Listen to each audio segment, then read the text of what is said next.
This is Jeff Majewski of the IBM Corporation, and in this demo for Webster Application Server V8 Beta, we're going to look at using IBM Installation Manager in group mode. This was introduced as part of the beta refresh as an improvement over the previous situation in which an installation manager could only be run under the user ID that created it. So here we're going to look at the distribution jobs for the installation kit. The sample jobs in SGINJCL include a job to create user IDs, 2 jobs to create a file system for the installation manager and 1 to install it, and then a job to create a file system for a product and install the product. And we'll run each of those in order. Looking at the customized jobs, the first one creates a user ID IAMadmin and a SAF group IAMgroup and provides the various SAF profiles required to run the installation manager to install products. So we submit that job and also set a password because the add user command has the no password option originally for security. Then we create HFS file systems for the installation manager, all 3 of them, one for the binaries, one for the application data, and one for the cache. And they're all owned by the IAMadmin user ID, which we created a moment ago. Once that's done, we run under the user ID IAMadmin the job to create the read-write installation manager, and we specify group install C instead of user inst C or install C. Group mode specifies that any user that's connected to the SAF group of the installing user ID can invoke the installation manager, and we'll see how that goes in a minute. This runs for 90 seconds or so, not all of which shown here.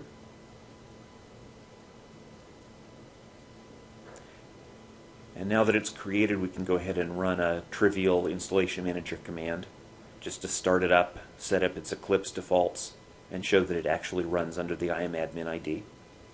The binaries are in the Installation Manager binaries directory, defaulting to OPT IBM Installation Manager, and then in the Eclipse/tools subdirectory. So we run the version command just to get Installation Manager to declare its own version.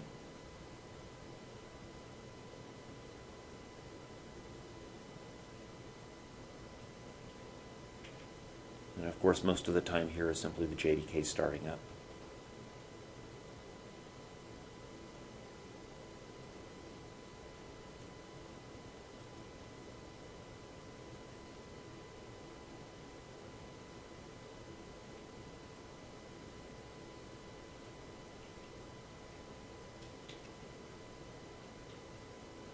And there we have that initial version.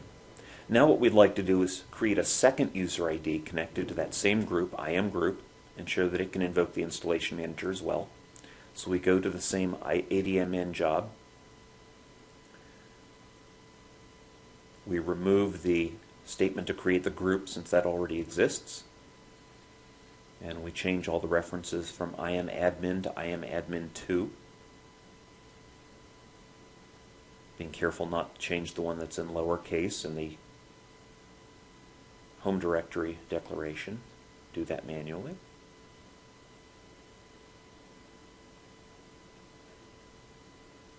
We submit that job to create the second user ID and give it a password as well.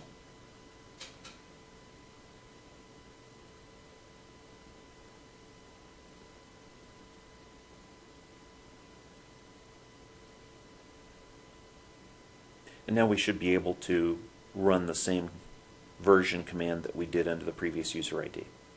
But the first thing to do is to make sure that both user IDs can access everything in the Installation Manager directories. We expect that eventually you will see this done automatically by Installation Manager, but in the preview of the group mode, there are still some things that have to be set up by hand, and one of them is to make sure that everything has group write permissions, which is the second digit of that 3-digit permission string, the 7. And with those permissions set, We can log back in as IMadmin2, go to the binaries/eclipse/tools directory, and then run the imcl command under IMadmin2.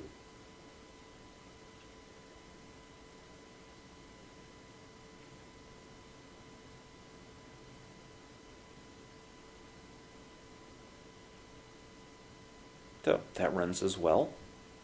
Now we'd like to see about actually doing some useful work in installing a product like WebSphere Application Server.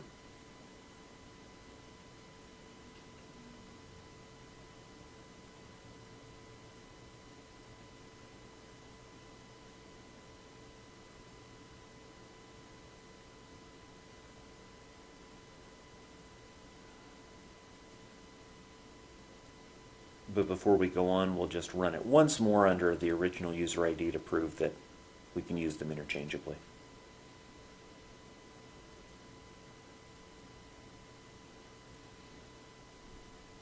So to install a product, we'll run one of the file system creation jobs.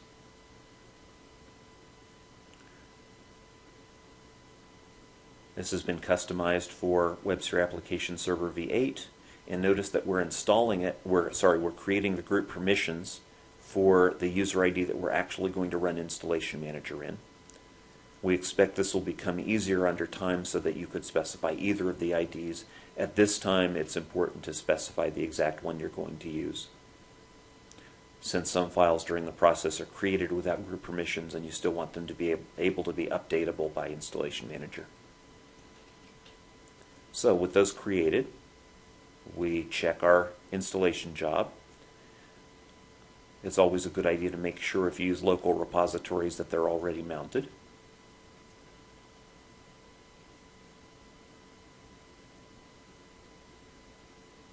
And they are. That's what a repository looks like. And we'll go ahead and submit this job to run under IMadmin2, the second user ID.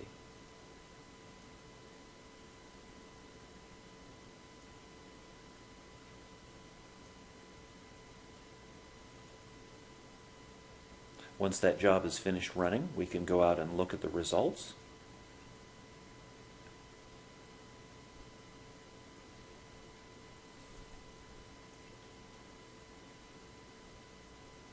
You'll see that everything is there for WAS v8, although the group mode permissions are set to read-only, not write, and so if you apply maintenance to this with IMadmin, you'll need to set them to 775 yourself.